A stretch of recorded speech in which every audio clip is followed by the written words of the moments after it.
भाग्योदयेन बहुजन्म समर्जितेन सत्संगमं च लभते पुरुषो यदा वे। अज्ञान हेतु कृतमोह मदांधकार नाशम विधा यही तदोदयते विवेकः। बंधुओं, जन्म जन्मांतरों के कल्प कल्पांतरों के जब हमारे पुण्य उदय होते हैं, पाप जल करके भस्म होते हैं, तब भगवान की कृपा हमारे ऊपर होती है और ऐसे दिव्य सत्संग अनुष्ठान श्रवण करने का हमें परम सौभाग्य प्राप्त होता है। भगवान श्री राधा माधव की पतित पावनी मां गंगा की पावन कृपा हम आप सबके ऊपर हुई, जो चारों धामों का मुख्य द्वार केंद्र है योग नगरी ऋषिकेश में। हम आप सबके लिए यह परम सौभाग्य प्राप्त हुआ है, जो कि हमें कथा कहने का और आप सब भक्तों के लिए कथा श्रवण करने का यह परम सौभाग्य प्राप्त हुआ है। बंधुओं, देवी भागवत में एक पावन प्रसंग आता है कि एक बार वैकुंठ में भगवान श्रीमन नारायण के दर्शन करने के लिए भगवती मां सरस्वती, भगवान भोलेनाथ और पितामह ब्रह्मा जी ठाकुर जी के दर्शन करने के लिए जैसे ही वैकुंठ धाम में पधारते हैं,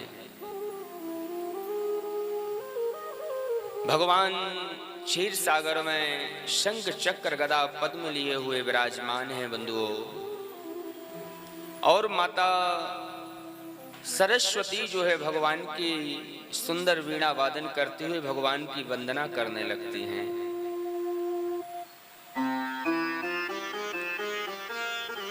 बड़ी दिव्य मां सरस्वती ने ठाकुर जी की, भगवान नारायण की स्तुति की। इसके बाद में विधाता ब्रह्मा का आदेश हुआ कि भोलेनाथ आप भी भगवान के लिए कुछ सुनाइए ना।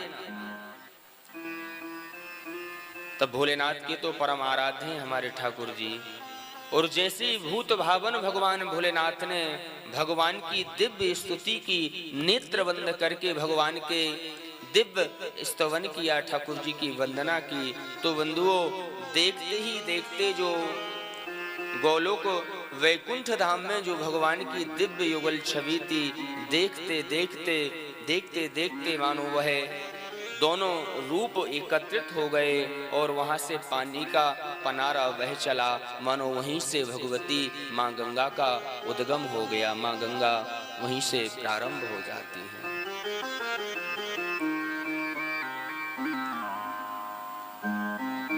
विधाता ब्रह्मा ने